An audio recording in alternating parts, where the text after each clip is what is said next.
সপ্তম শ্রেণীর ছাত্র ও ছাত্রীরা, আজকে আমি তোমাদেরকে 4.1-এর কাজগুলো তোমাদেরকে শেখাবো। দেখো, দেওয়া আছে প্রথম রাশিকে দ্বিতীয় রাশি দ্বারা গুণ করো। প্রথমে আছে ক, প্রথম রাশি x+7, দ্বিতীয় রাশি আছে x+9।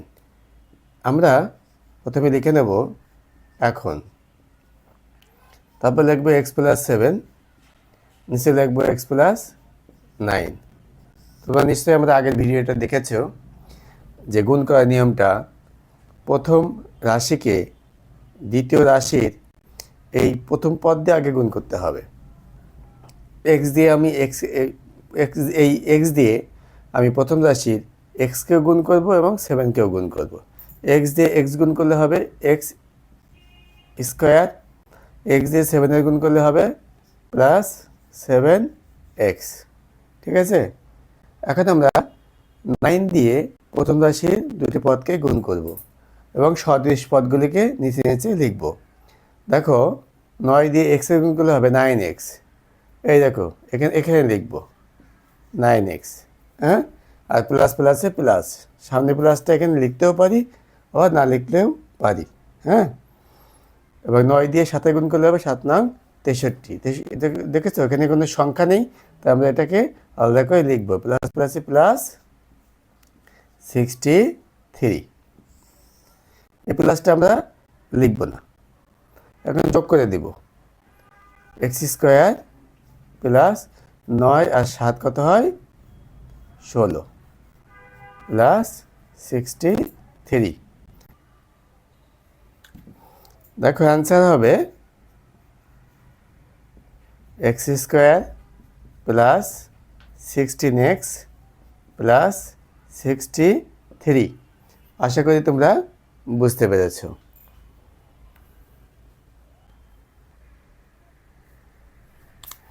দেখো, খ নম্বরে আছে প্রথম রাশি a² - 2ab, a² - ab plus b², এবং দ্বিতীয় রাশি আছে 3a প্লাস 4b।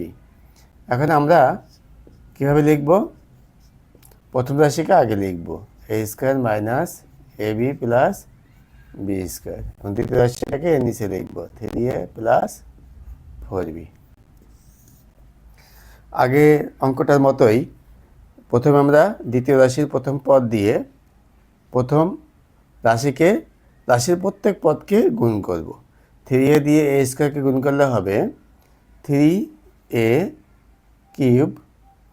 3a দিয়ে -ab গুণ করলে হবে -3a²b। 3a দিয়ে b² গুণ করলে হবে প্লাস প্লাসে প্লাস 3ab²। প্রথম পদ দিয়ে গুণ করা হলো, এখন দ্বিতীয় পদ দিয়ে গুণ করার সময় এটা নিচে লিখতে হবে এবং খেয়াল রাখতে হবে যে সদৃশ পদগুলো যেন নিচে নিচে আমরা বসাতে পারি। 4b দিয়ে a² গুণ করলে হবে 4a²b। দেখুন, a²b এখানে আছে, তাহলে আমরা এখানে লিখব প্লাস প্লাসে প্লাস 4a²b। 4b দিয়ে -ab গুণ করলে হবে প্লাস মাইনাসে মাইনাস 4ab² আছে, b²। দেখো, ab² এখানে আছে, তাহলে আমরা এখানে লিখব -4ab²। এরপরে 4b দিয়ে b² গুণ করলে হবে প্লাস প্লাসে প্লাস 4b³ b³ এখানে কোথাও নেই, তাই এটা বাইরে লিখব প্লাস 4b³। দাগ টেনে যোগ করব, যোগ করলে হবে 3a³। এখানে যোগ আছে, এখানে বিয়োগ আছে, তাহলে এটা বিয়োগ হবে, বিয়োগ করতে হবে, কিন্তু বড় সংখ্যার আগে চিহ্ন কিছু নেই মানে যোগ আছে, তাহলে আমরা এখানে একটা প্লাস দিব। 4 থেকে 3 বিয়োগ করলে হবে 1, তার মানে হবে একটা a²b। এখানে বিয়োগ, এখানে যোগ আছে, তাহলে বড় সংখ্যার আগে বিয়োগ আছে, এখানে বিয়োগ চিহ্নটা হবে। 4 থেকে 3 বিয়োগ করলে একটা হবে, তাহলে একটা ab² হবে, আর এখানে প্লাস 4b³ বসে পড়বে। এটাই তোমাদের অ্যান্সার। এখন তুমি আলাদা করে একটা অ্যান্সার লিখে দিব, answer 3a cube plus a square B minus ab square plus 4b cube. আশা করি তোমরা অঙ্কটা ভালোভাবে বুঝতে পেরেছ। যদি কেউ না বুঝতে পারে, কোনো সমস্যা হয়, তাহলে অবশ্যই তুমি কমেন্ট সেকশনে জানাবে। আর যারা আমার চ্যানেলে নতুন, তারা অবশ্যই চ্যানেলটাকে সাবস্ক্রাইব করে রাখবে এবং বেল আইকনে ক্লিক করে রাখবে, যেন পরবর্তী ভিডিওটা তোমরা দেখতে পারো। দেখো, গ নম্বর কাজ হলো প্রথম রাশি x square minus x plus 1 এবং দ্বিতীয় রাশি হলো 1 plus x plus x square. এটা ইচ্ছা করলে আমরা সূত্র সাহায্য করতে পারি, আবার আমরা সূত্র ছাড়াও করতে পারি। আমরা দুই রকম দেখাবো, তোমরা আশা করি তোমাদের ভালো লাগবে। দেখো, প্রথমে আমি সূত্রের সাহায্যে অঙ্কটা করব। X square minus x plus 1 লিখলাম, তারপরে 1 plus x plus x square. এরপরে এটাকে আমরা এইভাবে লিখব, এটা মাইনাস এক্স, এটাকে x square plus 1 plus x. এইটুকুকে যদি আমরা এ মনে করি, এটাকে যদি বি মনে করি, এটাকে আমরা এ মনে করবো, এটাকে বি মনে করব। আমরা একটা সূত্র জানি, দেখো এরকম, এ plus B into A minus B equal কত বলো তো? A square minus B square. ঠিক আছে, এই সূত্র অনুযায়ী আমরা এটাকে এ মনে করলাম, তাহলে A plus B into A minus B, তাহলে কী হবে বলো তো? A square minus B square হবে। তাহলে আমাদের কি আসছে?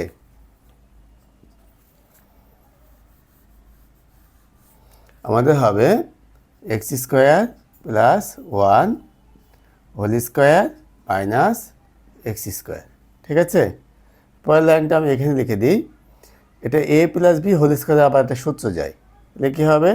এ প্লাস বি হোল স্কোয়ার সূত্র তো তোমরা জানো, না জানলে একটু দেখে নাও। A plus B whole square সমান A square plus 2ab plus B square. এই সূত্র যে হবে, এটাকে এ মনে করতে হবে আর এটাকে বি মনে করতে হবে। তাহলে হবে X square whole square plus 2ab plus B square minus X square থেকে গেল। ঠিক আছে, তাহলে এখানে কি থাকলো? X to the power 4 plus 2x square plus 1 minus X square. এখানে থাকলো X to the power 4, 2x square থেকে একটা এক্স স্কোয়ার বাদ দিলে থাকবে এক্স স্কোয়ার প্লাস 1। তাহলে অ্যান্সারটা হলো x to the power 4 plus x square plus 1। দেখেছো, এটা আমি করলাম একটা সূত্রের সাহায্যে। তো এখন তোমাদেরকে বিকল্প একটা নিয়ম দেখাবো। হ্যাঁ, বিকল্প নিয়মটা দেখো। বিকল্প নিয়মটা হলো আমরা কিভাবে লিখব? বিকল্প নিয়মটা আমরা x square minus x plus 1, প্রথম রাশিটা এখানে লিখলাম আর দ্বিতীয় রাশিটা এইভাবে লিখব, 1 plus x plus x square. এইবার আমরা নিচে নিচে গুণ করে যোগ করে দেবো। 1 দিয়ে প্রথম পদ হলো 1, দ্বিতীয় পদ হলো এক্স, তৃতীয় পদ হলো এক্স স্কোয়ার। আমরা প্রথমে প্রথম পদ 1 দিয়ে প্রথম রাশির 3টি পদকে গুণ করব। তাহলে কত হবে? 1 দিয়ে এক্স স্কোয়ার গুণ করলে হবে এক্স স্কোয়ার, মাইনাস এক্সকে গুণ করলে হবে মাইনাস এক্স, 1কে 1 দিয়ে গুণ করলে হবে 1। ঠিক আছে, এরপরে দ্বিতীয় পদ এক্স দ্বারা আমরা যদি প্রথম রাশির 3টি পদকে গুণ করি, তাহলে হবে এক্স দিয়ে এক্স স্কোয়ারকে গুণ করলে হবে এক্স কিউব। কিন্তু দেখেছো এখানে এক্স কিউব নেই। আমরা জানি গুণ করার সময় সদৃশ পদগুলিকে নিচে নিচে বসাতে হয়। যদি সদৃশ পদ না থাকে, বিসদৃশ হয়ে যায়, তাহলে সামনে বা পরে লেখা যায়। যেহেতু এখানে এক্স কিউব হচ্ছে, আমরা সামনে লিখব। ঠিক আছে, সামনে লিখলাম। আর এক্স দিয়ে এক্স মাইনাস এক্সকে গুণ করলে হবে মাইনাস এক্স স্কোয়ার, তাহলে আমরা মাইনাস এক্স স্কোয়ারটা এখানে লিখে দেবো। ঠিক আছে, সদৃশ পদ আছে, তাই এক্স স্কোয়ার নিচে বসালাম। এক্স দিয়ে 1 গুণ করলে হবে প্লাস এক্স, তাহলে এই যে এক্সের নিচে বসালাম। ঠিক আছে, এখন আমরা এক্স স্কোয়ার দিয়ে তৃতীয় পদ এক্স স্কোয়ার, এটা দিয়ে আমরা প্রথম রাশির প্রত্যেক পদকে গুণ করব। তাহলে এক্স স্কোয়ার দিয়ে এক্স স্কোয়ার গুণ করলে হবে এক্স টু দি পাওয়ার 4, যেহেতু এখানে এক্স টু দি পাওয়ার 4 কোথাও নেই তাই এটা বাইরে লিখলাম এক্স টু দি পাওয়ার 4। এখন এক্স স্কোয়ার দিয়ে আমরা মাইনাস এক্সকে গুণ করলে হবে মাইনাস এক্স কিউব, তাহলে হবে মাইনাস এক্স কিউব। আমরা এক্স স্কোয়ারের নিচে বসালাম। এক্স স্কোয়ার দিয়ে যদি আমরা 1কে গুণ করি তাহলে হবে এক্স স্কোয়ার, তাহলে আমরা এখানে লিখবো প্লাস প্লাসে প্লাস এক্স স্কোয়ার। হ্যাঁ, এবার আমরা দাগ টেনে যোগ করে দেব।